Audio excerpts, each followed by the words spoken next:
It's the Brooks Hyperion Max. I am pretty excited to tell you guys about it, but not as excited as I was to take this shoe out on its first couple runs. Let's get into it. Guys, welcome back to the channel, and you too could buy a pair of the Brooks Hyperion Max for $170 from Roadrunner Sports. I will place a link to it in the show notes below in case you're interested. And full disclosure, Roadrunner Sports was kind enough to send me the shoe for the purpose of review. However, they're not going to get to see this video before you do. With that said, let's just take a minute to look at this shoe. It just looks so gorgeous, so beautiful. And even when this shoe was in the box, before I'd even opened the lid to take a look at it, it felt so light. And Brooks is claiming that a US men's size 9 would tip the scale at 7.8 ounces or 221 grams. However, in my size, a US men's size 13, it does get a little heavier, but still, in my size, it tips the scale at an even 9 ounces or 255 grams. And if you've been following along for a while, you know that a lot of the shoes I run in are considerably heavier than this. So this was a real treat to lace up and go out for a run. Now, the Brooks Hyperion Max is an up-tempo, possible race day shoe, and I would say that it could even be used as a very light daily trainer. Now, $170 is a lot of money. Let's be real. It's a lot of money, but I think the Brooks Hyperion Max ticks a lot of boxes, and it's going to appeal to quite a wide range of people if you can get around that price. Now, we do have about 33 in the heel, 25 in the forefoot for an 8mm drop. And for me, that 8mm drop is the sweet spot. Not too high, not too low, just the Goldilocks zone. And because of that, I found this shoe very comfortable to run in. Now, Brooks marketing copy calls this an elite trainer for the toughest and fastest workouts. And you should know there is no plate in this chunk of midsole, no plate. So if you like that, if you like to train without a plate, this could be the shoe for you. And I know some of you are wondering about this gorgeous colorway. This is Cherry Tomato, Arctic Ice, and Titan. Okay, let's do what we do. Let's start at the top. Let's work our way down, and then we'll talk about the ride. I'm excited to talk about the ride. Now guys, I want to bring your attention to this heel collar because this shoe is actually remarkably stout and durable with a lot of padding around this heel collar than I would expect is normal for a shoe of this weight. I would expect there to be a lot less because the weight is so low. But we have a good amount of padding right here around the heel collar. The heel counter is very rigid, can't press that down at all. Very much like daily trainers. That's why I want you to think of this as a light daily trainer as well as an up-tempo shoe. As far as the fit goes, I had a good heel lockdown, a good midfoot lockdown. The Hyperion Max was remarkably comfortable from the second I put my foot in. We have a stretch woven upper with 3D printed overlays, and the stretch woven upper is very light, which I'm going to appreciate as the weather starts to warm up in the next couple months, because the light of the upper along with all these laser cut holes are going to make this shoe very ventilated. It's going to be very comfortable on warm days. There are just a couple other overlays around the shoe.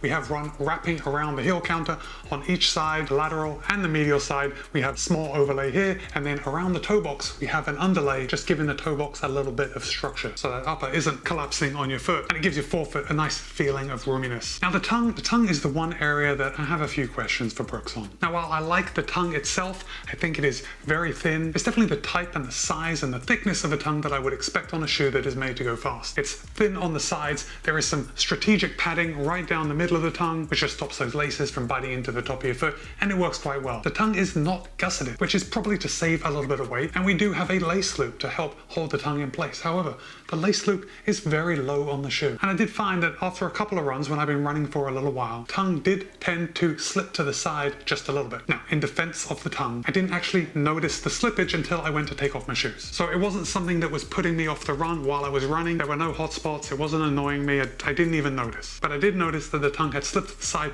when I went to unlace them. However, something I have noticed that I haven't done, mostly out of laziness, because I don't want to unlace the shoes and then relace them, is that this reflective strip running down the center of the tongue with Hyperion Max printed on it, it isn't actually attached to the tongue along the sides. So theoretically, I could lace through that using that as one big lace loop, which I think would stop the tongue from slipping to the sides just because it would be tied to the laces. So I don't want to say that the tongue is too much of a negative because there probably is something that I could do to fix it. I just haven't done it. Let's come down to the outsole. And the outsole is a real treat. Now, I've got to tell you, before I had run in this shoe, I thought this shoe was going to be a little firm for my taste. I tend to like softer rides. Of course, I don't like too soft rides, in the same way that I don't like rides that are too firm. And I expected it to be a little firm for my taste because there isn't a plate in here, so obviously the foam has to have a little bit more rigidity and firmness in order to stand up to running fast. Because it's very hard to have a fast toe off, to have a fast turnover when you have a slab of marshmallow-like foam on the bottom of your shoe. So because of that, I thought this was going to be quite firm, and I may not like it. Boy, was I pleasantly surprised. Now guys, I have done a lot of runs in this shoe. I have done tempo runs, I have done intervals, but on my very first run in this shoe, I I went out and I ran 15 miles, fairly easy. I did some pickups, but the point is that I put several hours into this shoe right out of the box. And from my first couple of steps, I thought the foam was just lovely. It wasn't too soft, wasn't too firm, and it's really for that reason that I ran for a couple hours in this shoe right out of the box that I think this also ticks the box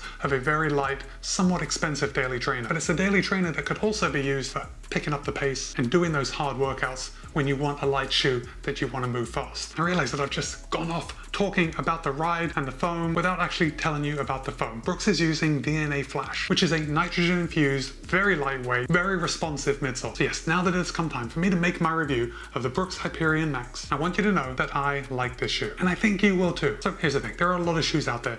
That means there is a lot of competition for all of them. I think the Brooks Hyperion Max is in the same class as perhaps the Endorphin Speed 3. Maybe if we were going to go a little less expensive, the Hoka Mark 5. By that I'm meaning these are shoes that can be used as daily trainers but also pick up the pace fairly well. Now, of course, the Saucony Endorphin Speed 3 has a nylon composite plate, so the ride is going to be a little different, going to feel a little more snappy than the Hyperion Max. With that said, plated shoes are not for everyone, and even for those of us that enjoy running in plated shoes, it's good to get away from them at least once in a while. And that is what I found most refreshing about the Hyperion Max, is that it gave me a lot of performance without that feeling of running in a plated shoe. Now, here's the thing.